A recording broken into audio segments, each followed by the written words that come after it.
Je sais pas. Explication, s'il vous plaît. Ouais.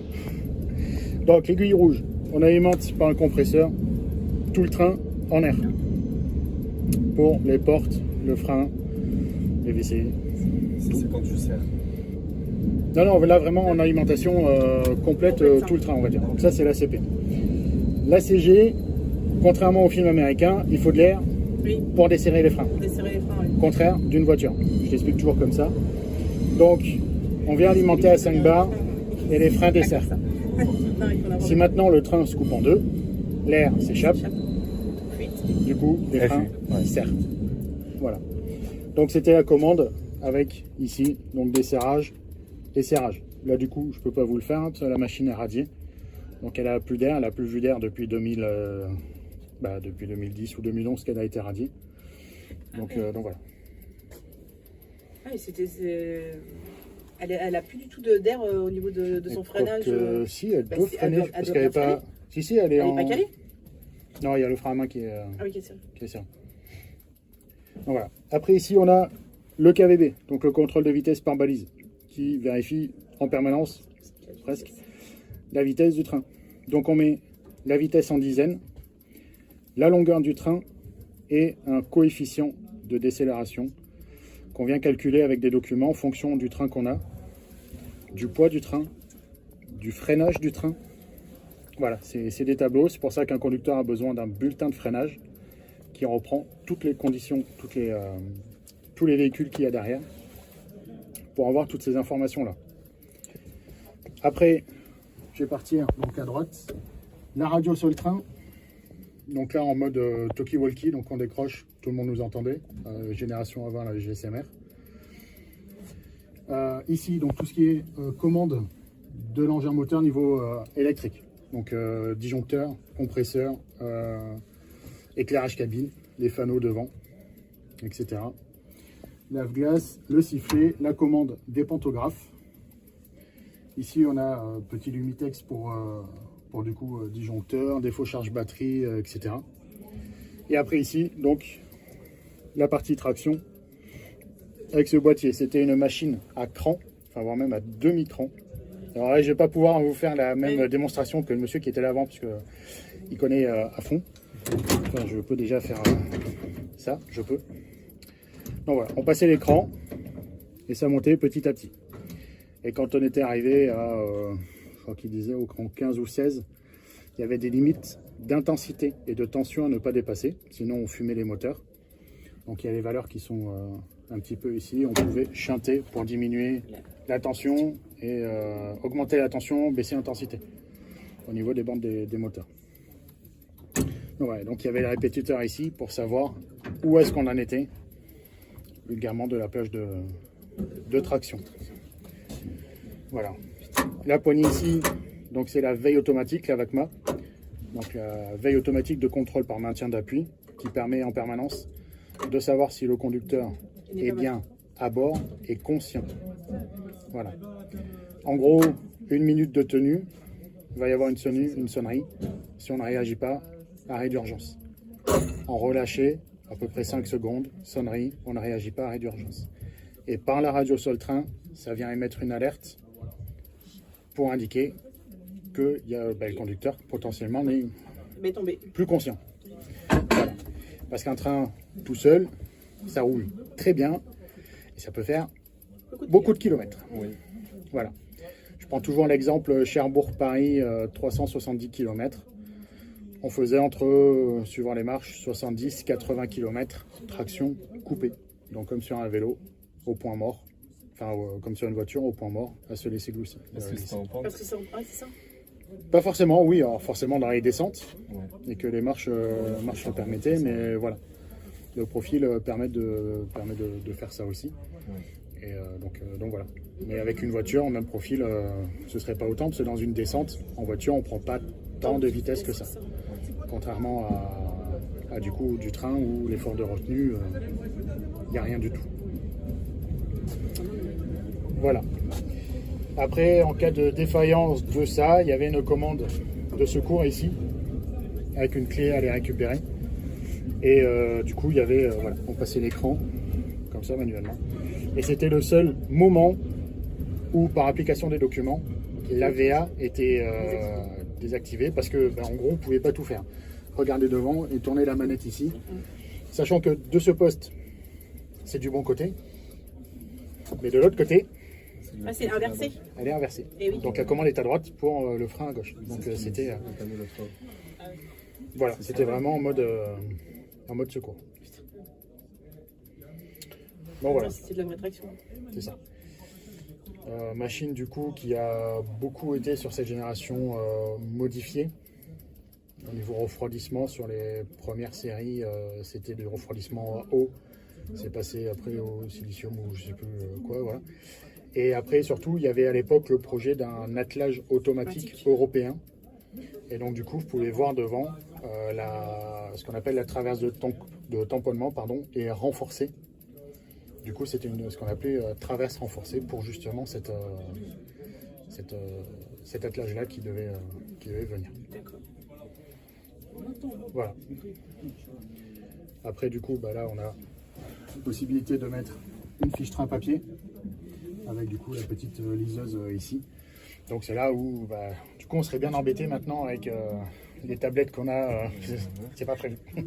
Non, c'est pas prévu, effectivement. Donc voilà. Confort assez spartiate, c'est juste un petit tabouret. Attention. Donc voilà. Pas de VA au pied, parce qu'ici c'est la pédale de défreinage pour lâcher les freins que de la locomotive. Si on est serré, tout le train serré, on appuie sur cette pédale-là, on vient vidanger les cylindres de frein que de la locomotive.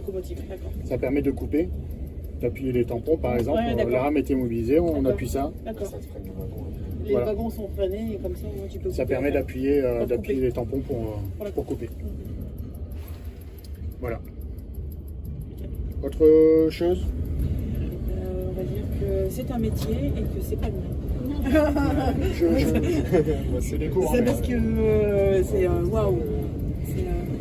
Ne serait-ce qu'au niveau freinage, c'est quand même vachement compliqué quoi. Savoir quand tu serres et quand tu mets l'air, quand tu mets pas l'air. Oui, après, c'est comme tout, ça s'apprend oui, et ça se gère. Les arrêts que je fais aujourd'hui, c'est pas ce que je faisais il y a 14 ans quand j'ai commencé à conduire. Ouais. Donc voilà, après comme tout, mais c'est vrai que comme disait Philippe ce matin, c'était vraiment une locomotive, c'était une génération où il fallait être vigilant. C'est ça. Au train, on ne pouvait pas tout mettre ce qu'on va dire dans le coin, pied au plancher, et puis la locomotive se débrouille. En gros, c'est ce qui se passe maintenant avec les avec le nouveau TE. voilà. Et là, il fallait être vigilant parce que sinon, on fumait la voiture, enfin la machine, et on n'arrivait pas au bout. Quoi. Donc voilà. Ouais. Ici, ça sort Mais du coup, ce tac qu'on entend là, c'est quoi? C'est ça. C'est la montre qui est dedans, c'est le mécanisme qui est remonté pour rouler. Voilà. Ouais, les copains ils l'ont mis à l'heure et elle tient l'heure. Okay. 3h40 quasiment, c'est à l'heure. Bon, à telle heure, je roulais à telle vitesse. C'est ça. C'est ça en fait. C'est ça, c'est vrai que j'aurais pu en parler de ça. Okay. Parce qu'il y avait des bandes à l'intérieur normalement. Elles y sont toujours. Elle y est toujours. Hein. Regarde. Il y a une bande en fait, dedans, tu as la bande. Et donc ici, tu as un stylet qui fait va-et-vient. C'est la boîte noire, comme dans un avion. Okay. Donc à droite, tu as le temps qui défile. Je crois que ça dépend des bandes, mais 5 ou 10 minutes par tracé. Après, lui, ça va être la vitesse. Et après, ici, c'est d'autres informations qui sont prises sur la locomotive. Voilà. Là, maintenant, c'est tout informatique, vraiment comme un avion.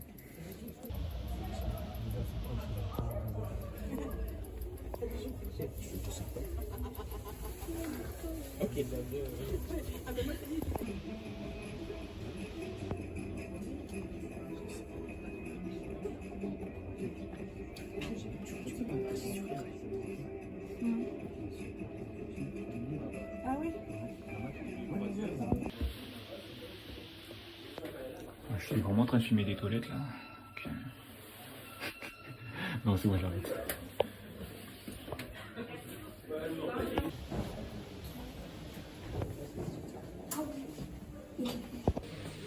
vous voulez me ressortir.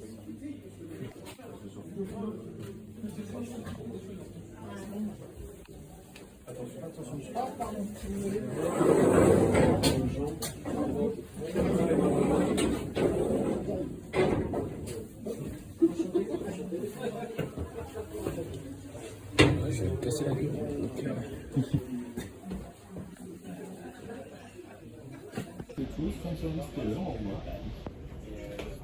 Le lendemain, 17h30, je me pointais à Paris. Premier point fini, c'est celui-là. Ah oui, ok, ouais. On fait une partie gauche, une partie droite, et une partie pour tout ce qui est renvoi. Voilà, donc un quart d'Arduino. Moins bien. Ah bah tu vois, au final, je prends pas La ligne de tête, alors je sais pas. Parce que c'est des. Bah oui, parce qu'on fait des économies, on prend les vieux bateaux, on le rénove. Parce qu'on les couleurs, tu vas les remettre avec des couleurs et tout, ça va te faire. Mettre une transportabilité dessus, les gens vont pas avoir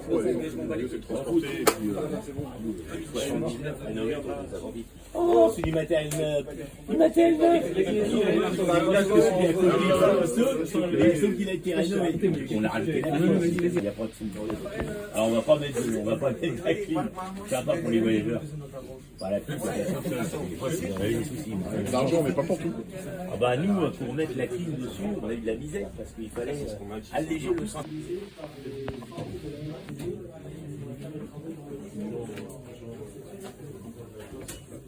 Un simulateur.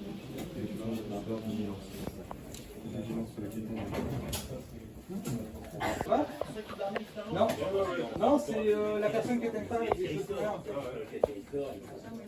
Pour pas donner son nom. Ah, t'en fais ce que tu veux, mais moi non, mais à l'occasion, ouais. Voilà, belle. Après, on découvre un peu. Ça, c'est mes photos, ça. Ah ouais. Ah, mais comment ça?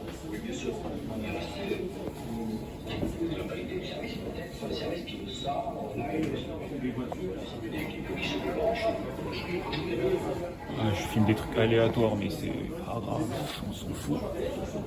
Tac, tac, tac. Ah, il y a un 750 000 là-bas. Bon, on s'en bat les couilles. On s'en bat les couilles. Je fais vraiment des plans de plus en plus aléatoirement, vraiment. Tac.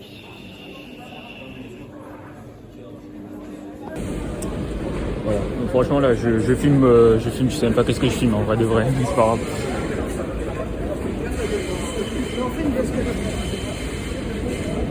Et je sais même pas qu'est-ce que je filme, putain. Ah gros, je... Ouais, ça je crois que j'ai déjà pris. Et puis voilà hein. Oh attends, c'est super intéressant ça.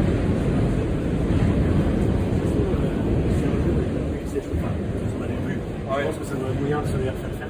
Ouais, mais c'est combien? Est-ce qu'on va se faire chier pour le sim, tu vois? Ah tiens, j'ai envie de le voir en là. Et t'as des clodos, ils avaient compris le truc. Ouais. Ils passaient le doigt comme ça. En fait, tu passes le doigt comme ça, tu l'ouvres, tu vois. Ah oui, tu fais, c'est un bloqué. Ah oui, c'est un bloqué. Là, faut le savoir. Ouais. On a déjà eu une courroie comme ça qui a pété. Heureusement, t'en avais. Ouais. Là-dessus, là, t'as tous les contacts pour être certain que ta porte elle est fermée. En théorie, t'as ta lumière. Ouais. En fait, quand là c'est en face, là-bas ça éteint la lumière. Quand toutes les portes ont ça, tu vois. Ça, c'est ton aimant de. C'est ton aimant de contrôle de fermeture de porte. Là, tu vois, quand les deux aimants, quand ils sont en face, là, le système détecte que la porte est complètement fermée. C'est grâce à ça. Ouais, c'est pas con. Ouais, c'est bien foutu. Sur bien, chaque porte, t'as ça, du coup. C'est bien rigolé, hein. Ouais. Là, t'as carte du CIV. Et en plus, elles sont pas toutes pareilles. Parce que t'as des cartes maîtres et des cartes experts. Ah, faut connaître. Hein. Ouais, faut toucher, là. À force d'avoir changé, c'est nettement plus facile à démonter qu'autre chose, mais. Ouais. Bah, rien que ça, déjà, les portes à démonter, on en a passé un moment. Hein. Parce que le plus dur, c'est pas ça. Parce que ça, bon, tu l'enlèves, ça se démonte tout seul. Le problème, c'est de les sortir. Parce que c'est mis d'une manière. C'est galère. Hop.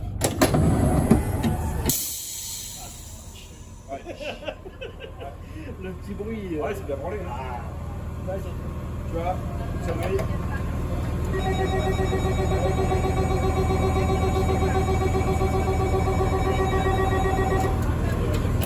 Hop, il y a sa petite cloche en cabine. Voilà. Voilà. Ouais, c'est bien brûlé. Hein. C'est bien brûlé. Ah, carrément. Bon, Bah, franchement, ça va être des très bien. C'est du beau boulot. ouais. On a déjà eu des portes qui merdent aussi. Ah. Une fois, t'as un ressort qui avait sauté, on n'arrivait plus à. Enfin, elle se verrouillait plus. C'est plus chiant ça. Enfin, t'avais beau ouvrir la poignée, tu vois, Ouais. la porte ne s'ouvrait pas. Ça faisait rien. Ouais. Il y avait On a dû virer le joint et tout, toute la poignée, on s'est bien fait.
Lumière, tac, tac, tac.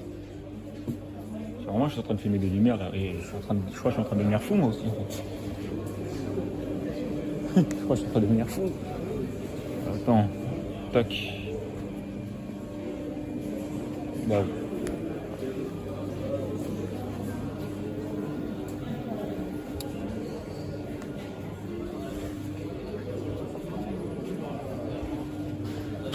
Je sais même pas qu'est-ce que je filme, putain. Ah, je prends vraiment des plans chelous, moi, mais c'est pas grave. Vraiment, où on en est.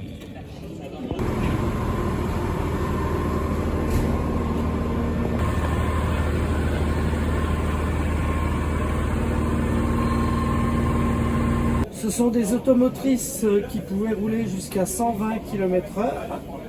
Alors, vu les distances qu'on a, 120 ça suffit amplement, puisque ça montait à Cergy, ça montait Versailles, enfin, donc ça n'allait pas très loin. Donc, au final, ça roulait à 120. Qu'est-ce qu'on peut avoir dans cette cabine? On peut constater que c'est assez simple au final. Derrière vous, vous avez toute une palanquée de disrupteurs, de coupe-circuit et d'interrupteurs d'isolement en cas d'anomalie qui peuvent être amenés à être utilisés pour le dépannage. Vous avez le robinet de frein de secours manuel à droite, en L là, le rouge, le frein de secours.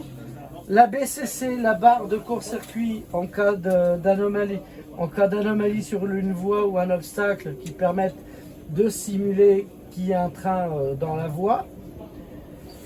Ici, vous avez la radio, ce qu'on appelle la RST, radio sol-train, enfin, anciennement RST, qui vous permet d'entrer en relation avec les postes d'aiguillage, le contrôleur dans la rame, de faire des annonces aux voyageurs et le poste de régulation générale. L'indicateur de vitesse avec sa boîte noire. Évidemment, il y a une boîte noire. Ici, vous avez l'AVI. Comme dans votre voiture, vous avez votre accélérateur. Ouais. Ici, manipulateur de traction. Et vous pouvez la passer en VI, vitesse imposée. Comme dans les voitures, vous avez un régulateur de vitesse. Okay. Quand ça ne marche pas, on marche en conduite manuelle. Quand ça ne marche pas, il y a même une conduite de secours. Où là, eh bien, si en conduite manuelle ou vitesse imposée, vous êtes limité, il y a un limiteur d'intensité à 500 ampères. Eh bien, quand vous êtes en conduite de secours, le limiteur d'intensité est squeezé. C'est vous qui faites fonction de limiteur. C'est vraiment manuel intégralement. Ah, okay. Donc si vous conduisez comme un cochon, que vous accélérez trop vite, qu'est-ce qui se passe? tout disjoncte. Non, tout disjoncte. On fait tout péter. Ah, du coup, le train, il fonctionne plus. Bah derrière, il faut faire des sondages, regarder, voir ce qui marche pas, ce qui peut remarcher. Ok, ok. Donc, et là, toute la partie frein. Donc, vous avez ici l'interrupteur ZNF, donc le neutre qui permet de déverrouiller le frein. Ici, vous avez pour les tests freins quand on fait les essais le matin ou le soir, enfin quand on prend la rame pour tester les freins de la machine. Ici, vous avez un interrupteur frein d'immobilisation en ligne en cas d'anomalie de frein en ligne pour pouvoir effectuer les manœuvres nécessaires pour réparer, pour pouvoir repartir à minima. Frein d'immobilisation essai de frein, ça permet de serrer juste le bogie avant et de faire tous les essais de frein qu'on doit faire avant de partir en service commercial avec la rame. Le bouton poussoir d'urgence, la commande de secours du frein, donc là ce sont des procédures en cas d'anomalie, en application de documents. Et puis vous avez la veille automatique, on est tout seul. Si je... Donc là j'appuie là-dessus, si au bout de 55 secondes, j'ai pas réagi, j'ai pas relâché, rappuyé, qu'est-ce qui se passe? Il va y avoir une sonnerie. Si je réagis pas, par exemple, je vais faire mal, je suis comme ça, on appuie. 55 secondes, ça va sonner. Et à 60 secondes, Frein d'urgence. frein d'urgence. Aïe, aïe, aïe. Si je tombe dans ce sens-là, les pieds qui touchent plus, 5 secondes, ça sonne. 10 secondes, frein d'urgence. Aïe, aïe, aïe. D'accord? Ouais. Donc effectivement, c'est pour ça qu'on vous demande quand vous êtes conducteur d'avoir, vous êtes hyper contrôlé au niveau santé, cardiovasculaire, oui, vue et recherche de produits psychotropes. Là-dessus, on est intraitable. Et ici, vous avez donc la partie ronfleur pour annoncer la fermeture des portes. Et vous avez deux lampes, donc droite, gauche. Ça sert à quoi? Ben, ça permet de savoir si les portes sont fermées ou pas. Vous voyez, à gauche, là, à droite, on les a condamnés, là, on peut fermer.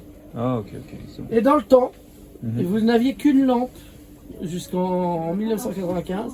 Vous n'aviez qu'une lampe pour les portes et une lampe verte ici, puisque derrière, c'était ce qu'on appelait le fourgon. Le premier carré que vous avez derrière vous. C'était ce qu'on appelait le fourgon. Il y avait le contrôleur, puisque jusqu'au milieu des années 90, les gens n'utilisaient pas beaucoup la carte bleue et payaient souvent leur titre de transport en espèces. Donc, ce qui se passait, eh bien, en fin de journée, l'agent de la gare récupérait les fonds de caisse, les mettait dans un sac en jute, enfin, dans un sac. Et c'était transmis au contrôleur qui était présent. Et pour dire qu'il était présent, il allumait avec une clé la lampe verte qui disait hey, coucou, n'oublie pas, je suis présent, je fais le relevé de fond. Alors généralement c'était l'avant-dernier train qui servait au relevé de fond, c'était un peu notre coffre-fort. Ok. Et du coup, cette lumière bleue, ça va quoi? Alors ça, c'est ce qu'on appelle le ZNF. ZNF. Ça permet... Ça permettait, quand on abaissait ce levier, de mettre en service le frein. Ça nous permet de voir que le frein n'est pas en service, avec le bleu. Ok. Du coup, quand c'est éteint, ça veut dire que le frein est en service. Voilà. Mais monsieur, moi j'ai une question. Pourquoi, pourquoi le train il klaxonne quand il passe en queue de train? Parce que c'est une obligation réglementaire. Parce qu'un train peut en cacher un autre. Oui, non, mais en fait, une fois je suis passé dans le RER, mais c'est dans le RERB, mais il klaxonnait pas à chaque queue de train. Alors il y a des zones qui sont à restriction de klaxon. C'est prévu dans les règlements. Ah, c'est pour ça. Oui. Un conducteur de train, il a un an de formation, il a une palanquée de règlements à prendre. Faut qu'il postule à la conduite. Au final, Je vais mettre un quoi? Un direct? seules 6 personnes deviendront conducteurs de train. Tiens. Ah ouais, c'est très sélectif en vrai. 2%. Mm. Pourquoi on est aussi, entre guillemets, en kikinant, aussi sélectif? C'est que vous avez quand même 800, 2000 personnes derrière en responsabilité. Sans compter les gens qui arrivent en face. Et moi, c'est ce que je disais à mes stagiaires, puisque j'étais chargé de formation. Je vous confie ma grand-mère du point A au point B, je la veux dans l'état initial, ça s'arrête là. Vous voyez, c'est une image, elle vaut ce qu'elle vaut. Mais ça veut dire ce que ça veut dire. Par nature, l'homme est faillible. Nous sommes bien d'accord. Nous avons tous fait des erreurs. Ouais. Maintenant, il faut éviter la sur-erreur. Vous faites une erreur, elle est faite. Point. Vous la laissez derrière vous, vous appliquez vos documents, vos procédures pour éviter le surincident. Ouais. Allez, je vais mettre. Voilà. Allez, omnibus. Et du coup, dernière question, ce truc-là, ça sert à quoi? Alors ça, c'est une lampe blanche-rouge. Simplement, si votre signalisation, vos lampes sont grillées et que vous n'avez pas le temps de changer les ampoules, bah vous posez ça devant ou derrière, selon le soin. Et puis si vous devez aller protéger un obstacle, vous avez constaté un obstacle, bah, le rouge, c'est pour dire aux collègues en face, arrête-toi. Ah, c'est comme un triangle du coup. Voilà. Ok. Voilà, si vous voulez prendre des photos, vous pouvez vous asseoir et prendre des photos, il n'y a pas de souci. Et puis on va laisser la place après aux autres.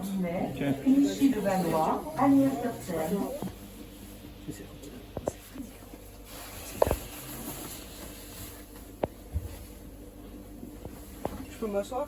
Oui, sans problème, sans problème. Tout à fait. Vous avez même le droit de tenir les manipulateurs, il n'y a pas de souci.